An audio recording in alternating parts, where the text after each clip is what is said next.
तुमचे पुत्र निवडणुकीच्या रिंगणात उतरल्याचं पाहायला मिळते. श्रीराज भरणे त्याच्यावर टीका केली जाते घराणेशाही म्हणून.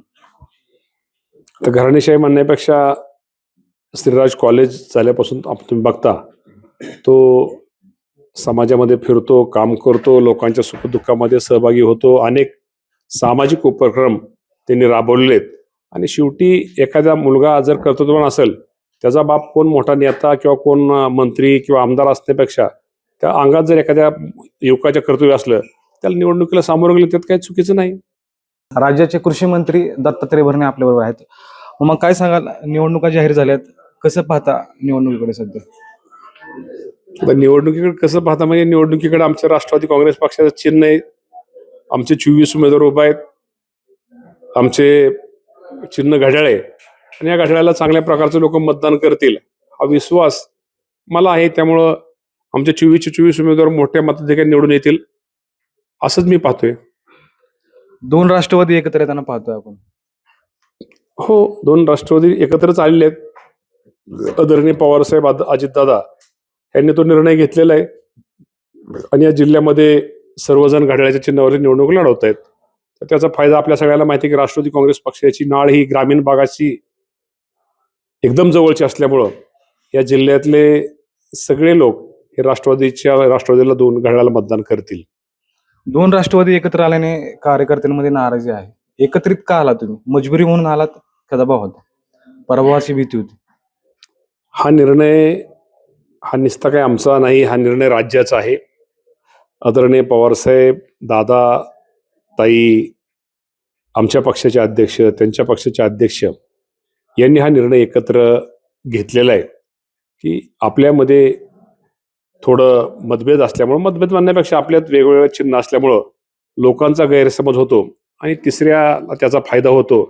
त्यामुळे आपण दोघं जर एक राहिलो, दोघात चिन्ह जर एक राहिलं तर निश्चित प्रकारे ग्रामीण भागातल्या लोकांच्या मनात जे आहे आणि आपल्या मनातल्या लोकांची एक इच्छा, लोकांचा आग्रह, ह्यामुळं हा निर्णय हा राज्य पातळीवर झालेला आहे. हा काही नुसत्या इंदापूर तालुक्यापुरता किंवा पुणे जिल्ह्यापुरता झालेला नाही.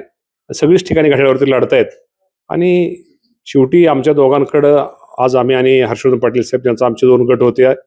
त्यांच्याकडे इच्छुकांची संख्या जास्त होती, आमच्याकडे इच्छुकांची संख्या जास्त होती. त्यामुळे नाराजी ही साहजिक आहे की शेवटी काय ठिकाणी म्हणजे आम्ही म्हणणार नाही की आम्ही तिकीट देताना असा विचार केला की निवडून येणारा निकष सगळेच उमेदवार त्या तोडीचे होते, चांगले उमेदवार होते, पण कुणाला ते उमेदवार एकालाच मिळते. त्यामुळं बाकीच्यांना ज्यांना उमेदवार मिळाले नाही त्यांनी सुद्धा नाराज होऊ नये अशी आमची आपल्या माध्यमातून सर्व उमेदवारांना आमच्या विनंती आहे.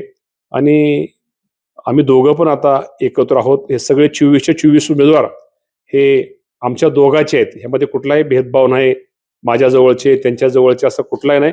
24 उमेदवार आमच्या दोघांच्या जवळचे आहेत आणि या तालुक्यातली जनता खूप हुशार आहे. विकासाच्या कामाच्या बाबतीमध्ये काय त्यांच्या माध्यमातून असेल, काय माझ्या माध्यमातून असेल, ही अनेक विकासाची कामं या तालुक्यामध्ये झालेली आहेत. तर भविष्यामध्ये सुद्धा आपल्या सगळ्या तालुक्याचं चित्र बदलायचं आहे आणि एक राज्याचा मंत्री म्हणून काम करण्याच्या या राज्याचे मुख्यमंत्री देवेंद्र फडणवीस साहेब असतील, एकनाथजी शिंदे साहेब असतील, अजितदादा पवार साहेब असतील, यांच्या माध्यमातून आणि स्वतः मी मंत्री असल्यामुळं माझ्या माध्यमातून या तालुक्याला अधिक कसा निधी, अधिक कसं काय गोष्टी आणता येतील हा प्रयत्न आमचा सगळ्यांचा राहणार आहे. तुमचे पुत्र निवडणुकीच्या रिंगणात उतरल्याचं पाहायला मिळते. श्रीराज भरणे त्याच्यावर टीका केली जाते घराणेशाही म्हणून. तर घराणेशाही म्हणण्यापेक्षा श्रीराज कॉलेज झाल्यापासून तुम्ही बघता तो समाजामध्ये फिरतो, काम करतो, लोकांच्या सुखदुःखामध्ये सहभागी होतो, अनेक सामाजिक उपक्रम त्यांनी राबवलेत. आणि शेवटी एखादा मुलगा जर कर्तृत्ववान असेल, त्याचा बाप कोण मोठा नेता किंवा कोण मंत्री किंवा आमदार असण्यापेक्षा त्या अंगात जर एखाद्या युवकाच्या कर्तव्य असलं, त्याला निवडणुकीला सामोरं गेलं त्यात काही चुकीचं नाही. मग हर्षवर्धन पाटलांचं तुमचं म्हणजे राजकीय वैर आहे. जवळपास 15 ते 20 वर्षानंतर तुम्ही एकत्र येत आहे. भविष्यात एकत्र राहताल? मला निर्णयच घेतलेला पक्षच आमचं एकत्र झालेलं आहे. त्यामुळं असं विशेष नाहीत, पक्षच दोन्ही आमचे एकत्र झाल्यामुळं आता आम्ही एकत्रच राहणार आहोत. तुम्ही एकत्र झाल्यामुळे कार्यकर्त्यांमध्ये नाराजी झाली. कार्यकर्त्यांची नाराजी कशी दूर करणार? शेवटी कार्यकर्ता समजून गेली. खरी गोष्ट खरी की आम्ही दोघंच पहिलं एकमेकाला विरोध असायचो, तर दोघांचे कार्यकर्ते एकमेकाला समोर समोर भिडायचे. पण आता निश्चित प्रकारे शेवटी काहींची नाराजी आहे, काहींना आनंद आहे. थोड्या प्रमाणामध्ये नाराजी आहे असं मी म्हणणार नाही आहे थोड्या प्रमाणात. पण येणाऱ्या दिवसामध्ये जशी दिवस जाईल तसं जशी रात्र जाईल ही नाराजी कमी होऊन आम्ही दोघांनी जे उमेदवार उभा केलेत त्यांना या तालुक्यातली जनता चांगल्या प्रकारचं मतदान करेल. भाजपचं आव्हान तुमच्या समोर असणार आहे. प्रदीप गारटकर, प्रवीण माने, कसं पाहिजे? आम्ही कोणा समोरचं कधी आव्हानच बघत नाही. आम्ही तर म्हणतो आमच्या समोर आव्हान नाहीच. आमच्या समोर आमचे उमेदवार मतदान, काम, विकास ह्या गोष्टी आणि कुणावरती टीका टिप्पणी न करता, आम्हाला कुठंतरी आवाज वगैरे वाढवून वगैरे कुणावरती टीका टिप्पणी न करता विकास ह्या मुद्द्यावरती आम्ही दोघंही ही निवडणूक लढवतोय. नुकतीच नगरपालिकेची निवडणूक झाली, तुम्ही एकमेकाविरोधात होता आणि अचानकच तुम्ही एकत्र आल्यामुळे एक वेगळी चर्चा तालुक्यात पाहायला मिळते. नाही, नगरपालिकेच्या टायमाला हा निर्णय हा राज्य पातळीवर झाला नव्हता. निर्णय कधी झाला? मागच्या आठवड्यात हा निर्णय झाला.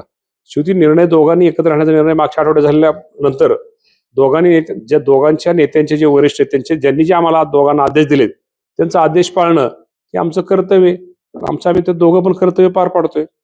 नगरपालिकेच्या निवडणुकीत एकमेकांवर टीका झाल्या. हर्षवर्धन पाटलांनी तुमच्यावर टीका केली, तुम्ही टीका केली. मग ते काही दिवसाचा कालावधी असताना तुम्ही कसं जुळून घेतलं ते? नाही, निवडणुकीमध्ये हे होत असतं. आपण असे अनेक निवडणुका बघितल्यात. अनेक वर्ष दिल्लीच्या नेत्यांची भाषणं ऐकल्यात, राज्याच्या नेत्यांची भाषणं ऐकल्यात. असं होत असतं. तुम्ही एकत्र आल्याने कार्यकर्त्यांची गोची होत नाहीये का? गुच्छ व्हायचे कारण उलटा कार्यकर्त्यांना आनंद आहे. आम्ही दोघे एकत्र आल्यामुळं त्यांच्या गावातलं पण भांडण तंटा मिटले. त्यांना पण पुढे चांगल्या प्रकारचा त्या गावाचा विकास, अजून पहिला तो विकास केलेलाच आहे त्यांनी, अजून जोमाने ते करतील.